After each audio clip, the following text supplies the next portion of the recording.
The Reconstruction of Religious Thought in Islam by Dr. Muhammad Iqbal. Lecture 6. The Principle of Movement in the Structure of Islam. Turning now to the groundwork of legal principles in the Quran, it is perfectly clear that far from leaving no scope for human thought and legislative activity, the intensive breadth of these principles virtually acts as an awakener of human thought. Our early doctors of law, taking their clue mainly from this groundwork, evolved a number of legal systems. And a student of Mohammedan history knows very well that nearly half the triumphs of Islam as a social and political power were due to the legal acuteness of these doctors. Next to the Romans, says von Kramer, there is no other nation besides the Arabs which could call its own a system of law so carefully worked out. But with all their comprehensiveness, these systems are after all individual interpretations and as such cannot claim any finality. I know the ulama of Islam claim finality for the popular schools of Mohammedan law, though they never found it possible to deny the theoretical possibility of a complete ijtihad. I have tried to explain the causes which, in my opinion, determined this attitude of the ulama. But since things have changed and the world of Islam is confronted and affected today by new forces set free by the extraordinary development of human thought in all its directions, I see no reason why this attitude should be maintained any longer. Did the founders of our schools ever claim finality for their reasonings and interpretations? Never. The claim of the present generation of Muslim liberals to reinterpret the foundational legal principles in the light of their own experience and the altered conditions of modern life is, in my opinion, perfectly justified. The teaching of the Quran that life is a process of progressive creation necessitates that each generation, guided by, unhampered by the work of its predecessors, should be permitted to solve its own problems. You will, I think, remind me here of the Turkish poet Ziya, whom I quoted a moment ago, and ask whether the equality of man and woman demanded by him, equality, that is to say, in point of divorce, separation and inheritance, is possible according to the Mohammedan law.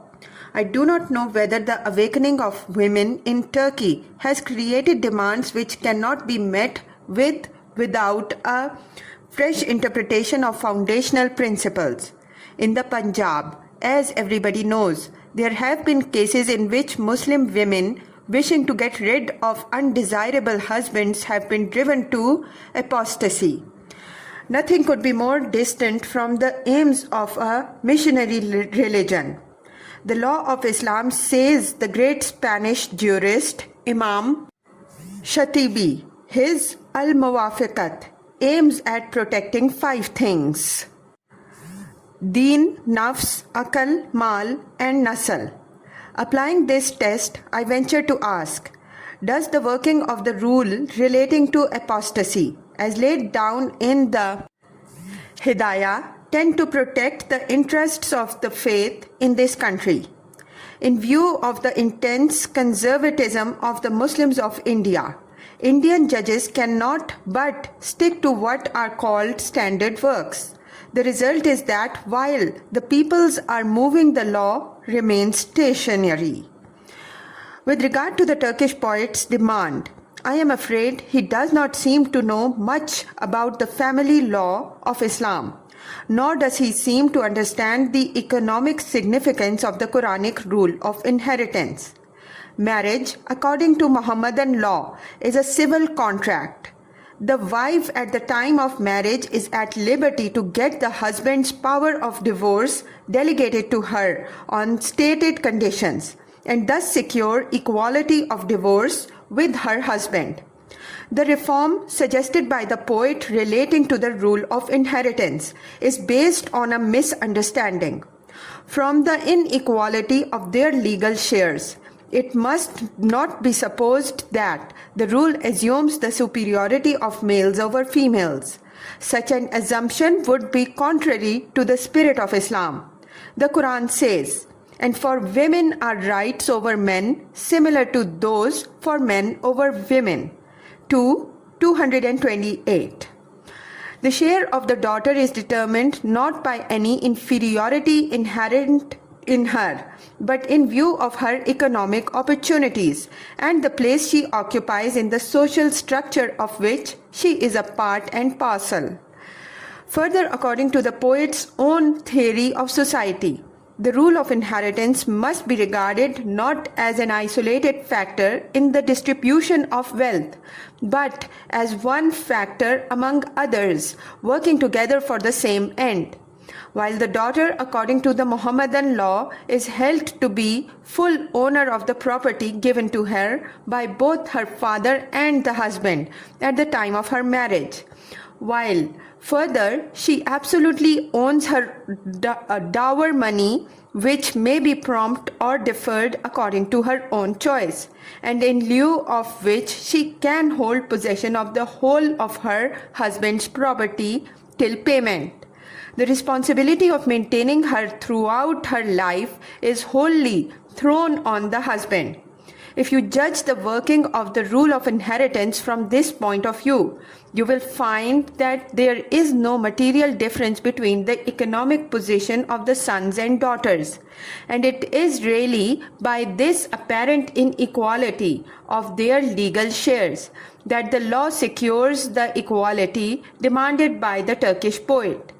The truth is that the principles underlying the Quranic law of inheritance, this supremely original branch of the Mohammedan law as von Kramer describes it, have not yet received from Muslim lawyers the attention they deserve.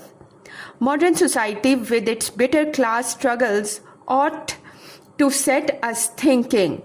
And if we study our laws in reference to the impending revolution in modern economic life, we are likely to discover in the foundational principles hitherto unrevealed aspects which we can work out with a renewed faith in the wisdom of these principles. B. The Hadith. The second great source of Mohammedan law is the traditions of the Holy Prophet. These have been the subject of great discussion both in ancient and modern times. Among their modern critics, Professor Goldseer has subjected them to a searching examination in the light of modern canons of historical criticism, and arrives at the conclusion that they are, on the whole, untrustworthy. Another European writer, after examining the Muslim methods of determining the genuineness of a tradition and pointing out the theoretical possibilities of error, arrives at the following conclusion. It must be said in conclusion that the preceding considerations represent only theoretical possibilities, and that the question whether and how far these possibilities have become actualities is largely a matter of what and how far the actual circumstances offered inducements for making use of the possibilities. Doubtless, the latter, relatively speaking, were few and affected only a small proportion of the entire Sunnah. It may therefore be said that, for the most part, the collections of Sunnah considered by the Muslims as canonical are genuine records of the rise and early growth of Islam. Mohammedan theories of finance. For our present purposes, however, we must distinguish traditions of a purely legal import from those which are of non-legal character. With regard to the former, there arises a very important question as to how far they embody the pre-Islamic usages of Arabia, which were in some cases left intact and in others modified by the Prophet. It is difficult to make this discovery, for our early writers do not always refer to pre-Islamic usages, nor is it possible to discover that usages left intact by express or tacit approval of the Prophet, were intended to be universal in their application. Shah Waliullah has a very illuminating discussion on the point. I reproduce here the substance of his view. The prophetic method of teaching, according to Shah Waliullah, is that, generally speaking, the law revealed by a prophet takes special notice of the habits, ways, and peculiarities of the people to whom he is specifically sent. The prophet who aims at all-embracing principles, however, can neither reveal different principles for different peoples, nor leaves them to work out their own rules of conduct. His method is to train one particular people and to use them as a nucleus for the building up of a universal Sharia. In doing so, he accentuates the principles underlying the social life of all mankind and applies them to concrete cases in the light of the specific habits of the people immediately before him.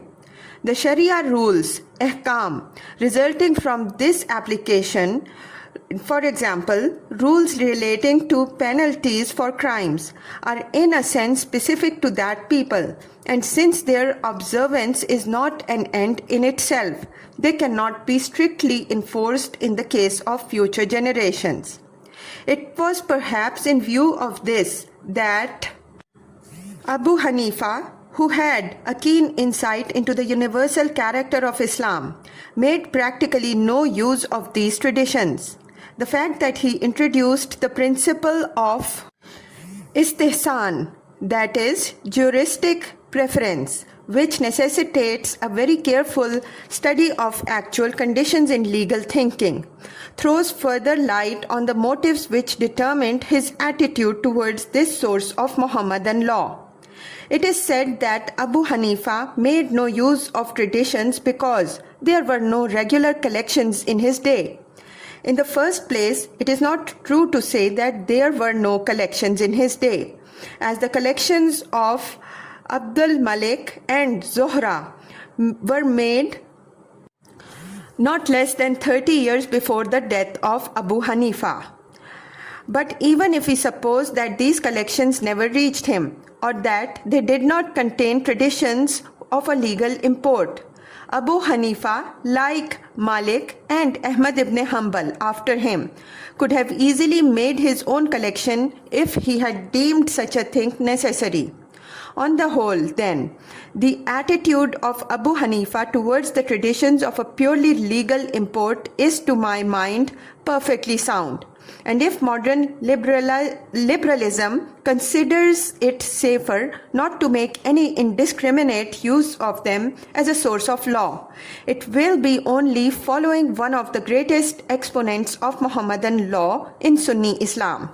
It is, however, impossible to deny the fact that the traditionalists, by insisting on the value of the concrete case as against the tendency to abstract thinking in law, have done the greatest service to the law of Islam, and a further intelligent study of the literature of traditions, if used as indicative of the spirit in which the Prophet himself interpreted his revelation, may still be of great help in understanding the life value of the legal principles enunciated in the Quran.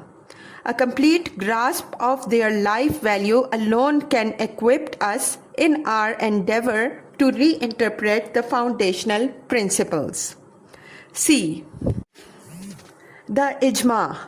The third source of Mohammedan law is Ijma, which is, in my opinion, perhaps the most important legal notion in Islam. It is, however, strange that this important notion, while invoking great academic discussions in early Islam, remained practically a mere idea and rarely assumed the form of a permanent institution in any Mohammedan country. Possibly, its transformation into a permanent legislative institution was contrary to the political interests of the kind of absolute monarchy that grew up in Islam immediately after the fourth caliph. It was, I think, favorable to the interest of the Umayyad and the Abbasid caliphs to leave the power of Ijtihad to individual mujtahids, rather than encourage the formation of a permanent assembly which might become too powerful for them. It is, however, extremely satisfactory to note that the pressure of the New World forces and the political experience of European nations are impressing on the mind of modern Islam the value and the possibilities of the idea of ijma. The growth of republican spirit and the gradual formation of legislative assemblies in Muslim lands constitute a great step in advance. The transfer of the power of Ijtihad from individual representatives of schools to a Muslim legislative assembly, which, in view of the growth of opposing sects, is the only possible form ijma can take in modern times, will secure contributions to legal discussion from laymen who happen to possess a keen insight into the affairs. In this way alone can we stir into activity the dormant spirit of life in our legal system and give it an evolutionary outlook. In India, however, difficulties are likely to arise, for it is doubtful whether a non-Muslim legislative assembly can exercise the power of ijtihad.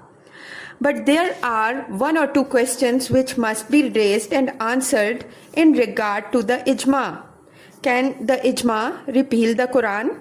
It is unnecessary to raise this question before a Muslim audience, but I consider it necessary to do so in the view of a very misleading statement by a European critic in a book called Mohammedan Theories of Finance, published by the Columbia University. The author of this book says, without citing any authority, that according to some Hanafi and Mu'tazila writers, the ijma can repeal the Quran. There is not the slightest justification for such a statement in the legal literature of Islam.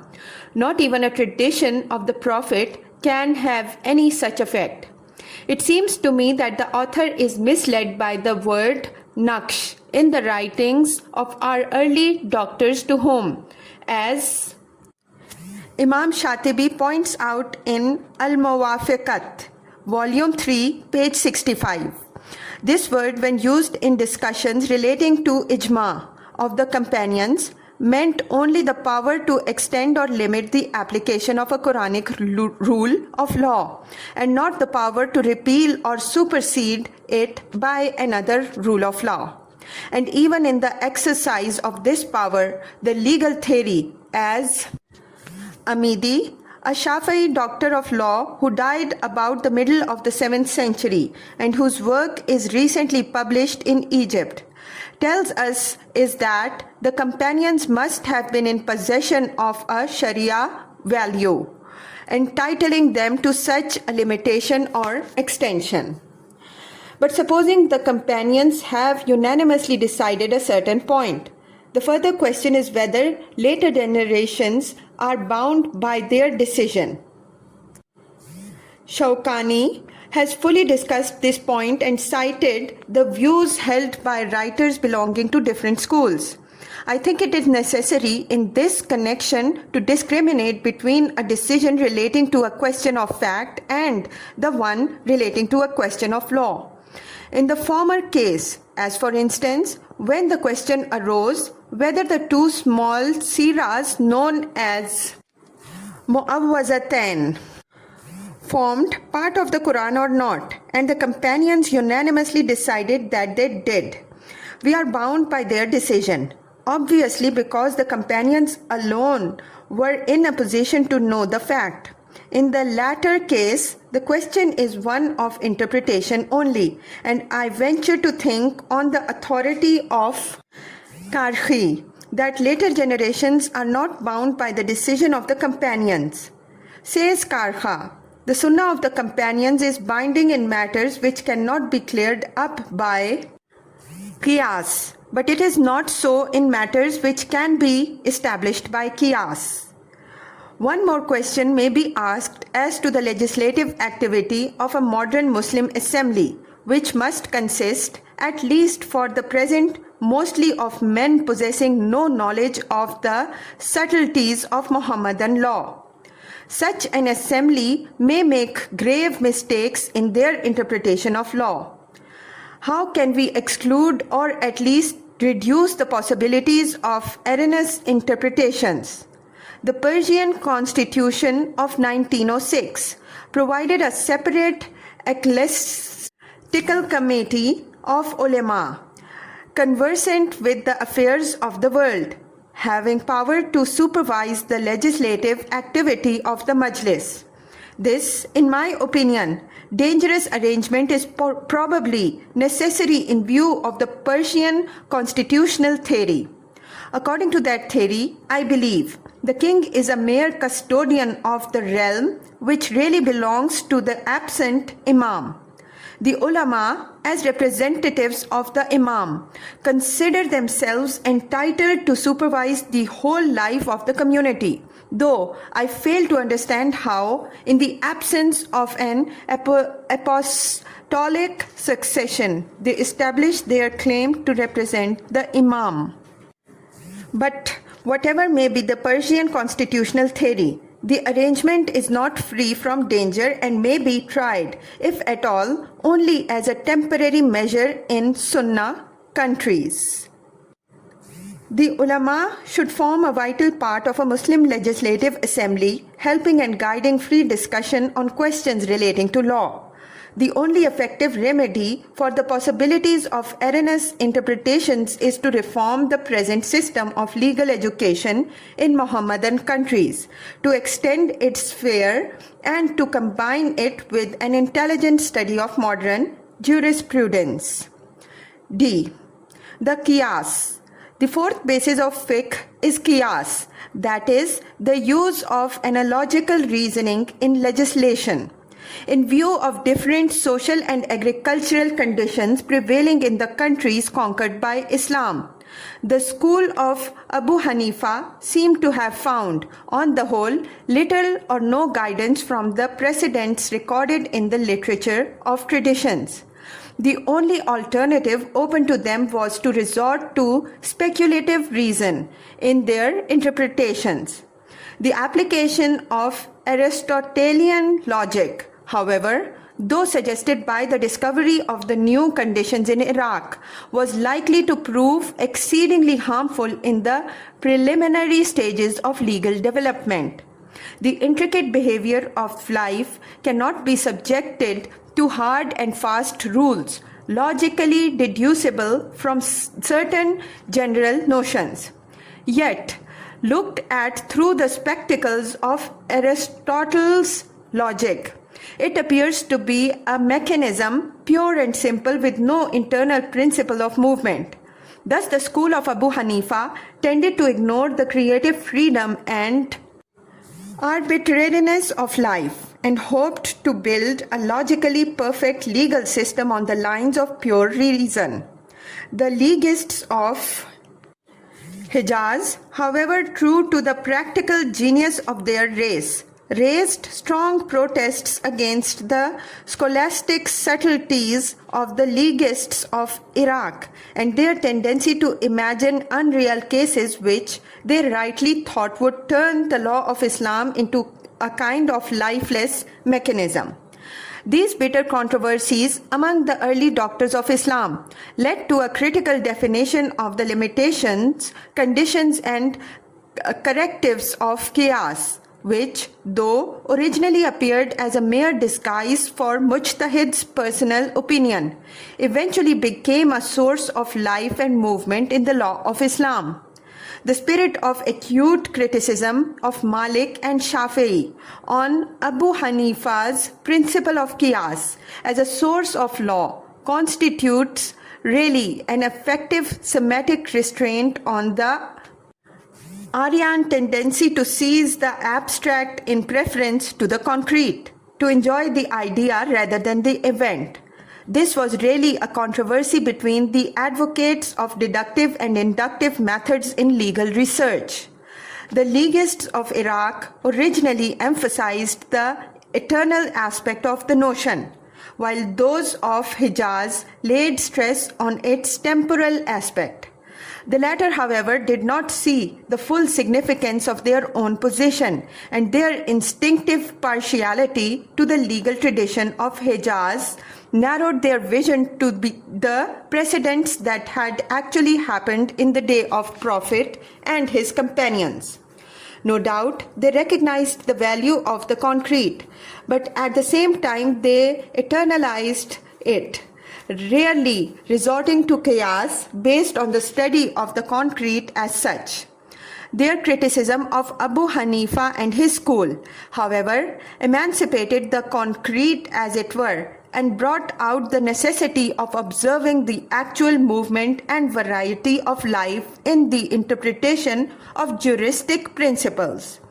Thus, the school of Abu Hanifa, which fully assimilated the results of this controversy, is absolutely free in its essential principle and possesses much greater power of creative adaptation than any other school of Mohammedan law. But contrary to the spirit of his own school, the modern Hanafi legists has eternalized the interpretation of the founder or his immediate followers much in the same way as the early critics of Abu Hanifa eternalized the decisions given on concrete cases. Properly understood and applied, the essential principle of this school, that is qiyas, as Shafi'i rightly says, is only another name of Ijtihad, which, within the limits of the revealed text, is absolutely free. And its importance as a principle can be seen from the fact that, according to most of the doctors, as Qazi Shawkani tells us, it was permitted even in the lifetime of the Holy Prophet. The closing of the door of Ijtihad is pure fiction, suggested partly by the crystallization of legal thought in Islam, and partly by that intellectual laziness, which, especially in the period of spiritual decay, turns great thinkers into idols. If some of the later doctors have upheld this fiction, modern Islam is not bound by this voluntary surrender of intellectual independence. Sarkashi, writing in the 8th century of the Hijra, rightly observes, if the upholders of this fiction mean that the previous writers had more facilities while the later writers had more difficulties in their way, it is nonsense, for it does not require much understanding to see that Ijtihad for later doctors is easier than for the earlier doctors. Indeed, the commentaries on the Quran and Sunnah have been compiled and multiplied to such an extent that the Mujtahid of today has more material for interpretation than he needs. This brief discussion, I hope, will make it clear to you that neither in the foundational principles nor in the structure of our systems, as we find them today, is there anything to justify the present attitude. Equipped with penetrative thought and fresh experience, the world of Islam should courageously proceed to the work of reconstruction before them. This work of reconstruction, however, has a far more serious aspect than mere adjustment to the modern conditions of life. The Great European War, bringing in its wake the awakening of Turkey, the element of stability in the world of Islam, as the French writer has recently described her, and the new economic experiment tried in the neighborhood of Muslim Asia, must open our eyes to the inner meaning and destiny of Islam. Humanity needs three things: a spiritual interpretation of the universe, spiritual emancipation of the individual, and basic principles of a universal import directing the evolution of human society on a spiritual basis. Modern Europe has, no doubt, built idealistic systems on these lines, but experience shows that truth revealed through pure reason is incapable of bringing that fire of living conviction which personal revelation alone can bring. This is the reason why pure thought has so little influenced men, while religion has always elevated individuals and transformed whole societies. The idealism of Europe never became a living factor in her life, and the result is a perverted ego seeking itself through mutually intolerant democracies whose sole function is to exploit the poor in the interest of the rich. Believe me, Europe today is the greatest hindrance in the way of man's ethical advancement. The Muslim, on the other hand, is in possession of these ultimate ideas of the basis of a revelation, which, speaking from the inmost depths of life, internalizes its own apparent eternality externally. With him, the spiritual basis of life is a matter of conviction for which even the least enlightened man among us can easily lay down his life, and in view of the basic idea of Islam, that there can be no further revelation binding on man, we ought to be spiritually one of the most emancipated peoples on earth. Early Muslims emerging out of the spiritual slavery of pre-Islamic Asia were not in a position to realize the true significance of this basic idea. Let the Muslim of today appreciate his position, reconstruct his social life in the light of ultimate principles, and evolve out of the hitherto partially revealed purpose of Islam, that spiritual democracy which is the ultimate aim of Islam.